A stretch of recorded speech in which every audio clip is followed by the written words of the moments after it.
Bismillah.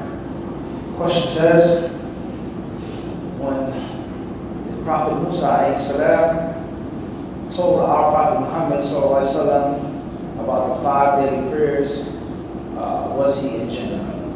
We say, I would humbly say, that the answer to this question is a branch from another bigger, larger issue. And that is the issue of Isra wal Mi'raj. We know that Isra means the night journey, and Mi'raj was the heavenly ascension. 2 different concepts that many Muslims often mix and jumble and put together. One was the night journey from his home, Mecca, to Jerusalem, and the second was the ascension to the heavens. That's first and foremost. Secondly is, when the Prophet ﷺ made this ascension, and he spoke to these prophets and these messengers, how did he go? How did he speak with them and converse with them? In other words, some of the people of knowledge, as Al-Hafidh ibn Hajar rahimahullah explains in detail and tackles the issue in Fath al-Bari, commentary of Sahih Bukhari, some of the people of knowledge say that the Rasul alayhi salam, he ascended with only his spirit. And others, they say, he ascended with his body and his spirit. A third group of ulama say that this was something that happened in the Prophet's sleep, and he was not awake. He wasn't awake. And other ulama, they say that the Isra and the Mi'raj, or at least one of the 2, happened more than once. Once the Prophet was awake, and another time the Rasul was in his sleep. The reason why I mention this is that all of these different views have an effect upon how, when the Prophet spoke to Musa. Was he physically in Jannah, or was he asleep? Was he in Jannah spiritually and physically, etc.? Everybody understands? We say, in brief, to keep things simple, the strongest view that is supported by the outward apparent text in the Hadith of Anas ibn Malik in Bukhari and Muslim is that the Prophet ﷺ, he ascended with his body and with his soul, and he was awake, and he was not asleep. He was not in a dream, nor was it just something that was spiritual or metaphysical. That's the strongest view. It is that time. So therefore, when the Messenger of Allah ascended, he was with Jibreel alayhi salam, and they traveled via or around the Buraq, and he spoke to Musa alayhi salam, and before Musa he spoke to many other prophets and messengers. Were they in paradise? Were they in the heavens? Etc. Where was Musa alayhi salam? Musa sallallahu alayhi wasallam, just like many other prophets and messengers, with exceptions for Isra alayhi salam, as Allah mentioned in the Quran, وَرَافِيُكَ إِلَيْهِ, says, I will give you a death, a type of death, and I will take you to me. I will allow you to ascend to me. So Isa alayhi salam, we believe, physically ascended to the heavens, and he did not die, and he did not pass away. He was not, he did not perish upon earth. But the other prophets and messengers, they died. They died upon earth. And we know that the Messenger of Allah ﷺ has told us that whenever a prophet dies in Allah, he says, Allah does not allow earth to consume, and he does not allow the bodies to be decomposed by the ground. So Musa alayhi salam, physically on earth, but when he ascended to heavens, he met many of those prophets, with the exception to Isa alayhi salam, and he saw their spirits, and he spoke with their arwah, their spirits in Jannah. And they conversated with him, they spoke with him, whether it was Musa or other than Musa alayhi salam. So therefore, that which is apparent, that which is clear and outward, the asl, is that Musa alayhi salam and the Nabi al-Karim alayhi salam, they were in the samawat. Now, the word sama or samawat in English and in Arabic, does it necessarily mean heaven or heavens? That's a linguistical game, because we're not game, but issue. We may say heaven and mean sky. Does that mean Jannah? For those, that's something that is different. What is important is that the Prophet ﷺ, he ascended to the samawat, he spoke with those prophets and messengers, and the Rasul ﷺ, we believe that he was physically awake, and he spoke with some of the prophets physically, such as Isa, and he spoke with the other prophets with their souls and their spirits. This is that which seems to be apparent to me in this issue. As I said before, is a very long discourse and khilaf among the ulama with regards to the Isra and the Mi'raj. And Allah subhanahu wa ta'ala is best perhaps to shed some light on this issue. Allah.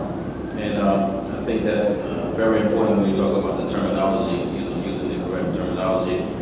So I'd like to again get one of the other chefs to explain, especially when we live in a Christian society, when they say, when someone dies, or their soul is in heaven.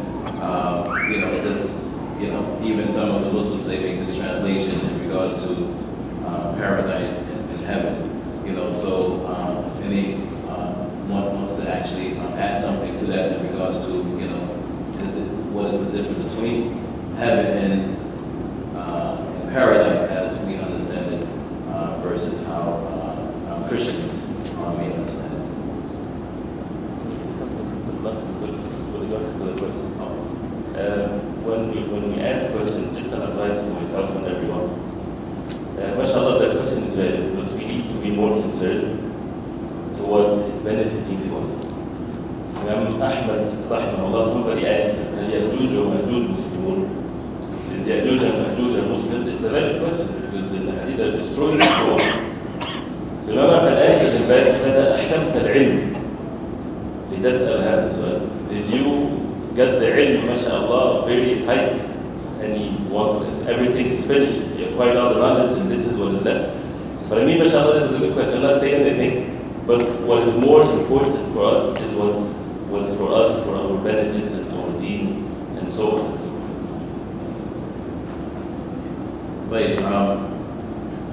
So moving on to the next question in regards to, I guess, the title, right? The title of Sayyid, or any other title, question, they have the transliteration, but I think that they're referring to when we send the peace and blessings upon the Prophet Muhammad sallallahu alaihi wasallam or upon Ibrahim. Is it permissible to say Master Muhammad, or as it's translated in Arabic into English, Sayyid Muhammad, right? Or either add the Sayyid Muhammad or either add the Sayyid Ibrahim, right? So is it permissible to actually use this title in front of Muhammad sallallahu alaihi wasallam or Ibrahim alayhi salam, or is this considered shirk?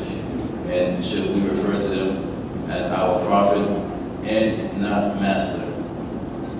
We have to make a distinction here. A few things are going on here. First of all, Umar al-Faruq, may Allah be pleased with him, he said about Bilal and about Abu Bakr radiyallahu anhu ajma'een. Bilal, Sayyiduna, a'taqahu Sayyiduna. Bilal is our master. Bilal ibn Rabah, the Mu'addin. He's our master. And he was freed by our master, our Sayyid. So Umar al-Faruq called Bilal and referred to Abu Bakr and Bilal as Sayyid.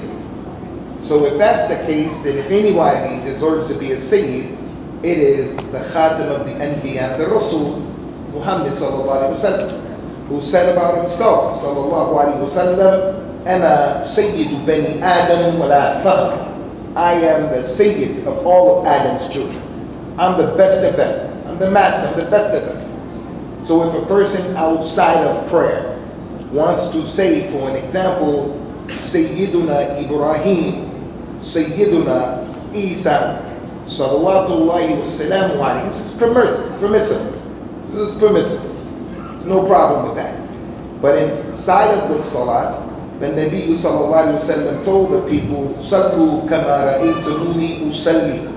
He told the people, من صلى كما أمر غفر له ما تقدم من ذنبه. Pray the way you see me pray. Anyone who prays the way he was commanded and told to pray, he'll be forgiven for his sins. So with that being the case, when he came to the tashahhud, tahiyyatu lillahi was-salawatu wat-tayyibat, when he came to that, he would say, Allahumma salli ala Muhammadin wa ala ali Muhammadin. Allahumma salli ala Ibrahim wa ala ali Ibrahim. And he never says Sayyid So in this tashabbut, you shouldn't use Sayyid, and he is our Sayyid, but you shouldn't use it here. And that's because the Prophet didn't use it there, sallallahu alaihi wasallam. And the ibadat of Islam, our worship, is what is known as tawqifiyya. We do it the way he told us to do it, especially when we see emphasis being placed on that particular thing. Lastly, the third issue is that the Prophet says, sallallahu alaihi wasallam, Inna Allah huwa Sayyid. Allah is the Sayyid. And that has a context, that Allah is the Sayyid. It's not shirk to call someone a Sayyid, but we're not going to get into that. It's permissible to refer to the Nabi sallallahu alaihi wasallam as our Sayyid, but for the tashahhud, it should be avoided. It should be avoided. So, the last question that we're going to have for this evening would be for Sheikh Ahsan Hadith. And this individual, he's actually in the medical field. He says, and I have had Muslim patient on life support. So what is the ruling of taking someone off life support? There is before I answer this question, there is a famous scholar of the past by the name of Ibn Abirina, rahimahullah ta'ala, and he said that I once came to a group of companions. They were approximately 70 in number, and someone came and asked them a question. When he was asked the question, he said, I don't know, and he passed the question on to the person next to him. The person next to him did the same thing, and did the same thing. Eventually, he came back round. I think this is a question where I want to revive this practice.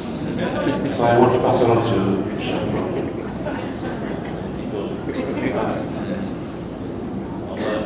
I'm not in the position to answer, but these situations, people need to use it specifically and to ask themselves, or every situation is unique. But I can just relate what the fatwa of the Jama' and so on, and they said the death, and this is actually doctors even have issues with defining death.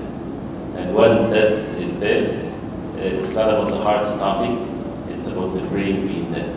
But this is general statement, right? And that's why we need to refer to the ulama for these specific things. And Allah subhanahu wa ta'ala is. So the doctor with his expertise should ask the most knowledgeable person on earth, or the fatwa of the Jama' so with regard to every case. So we're going to go in a circle, inshallah. But again, to conclude, I mean, there are certain questions that can only be answered, behind closed doors. You have, these may be specific rulings, for specific individuals, for specific circumstances. And this is why, a lot of, our shuyukh here, they're very conservative and they're very hesitant in answering certain questions because, again, that answer may not be applicable for everyone, in the room, right? So sometimes questions definitely have to be answered, behind, closed doors. But they are, of course, general fatwa, which is applicable for everyone in regards to, how we worship and, how we say the tashahhud and how we pray, and, these areas in regards to our aqidah, right? This is general information, but, there are certain things that are very sensitive that they can only answer behind closed doors. And again, we'd like to thank our panelists for spending the weekend with us. And may Allah subhanahu wa ta'ala preserve them.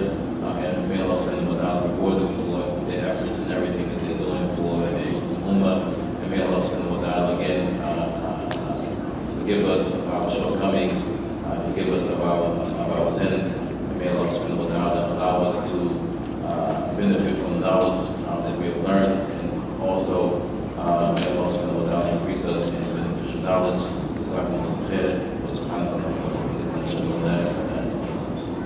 Assalamu alaikum wa rahmatullahi wa barakatuh. I think the vendors may have some sales if they're not packed up yet. So if you missed Black Friday, we have,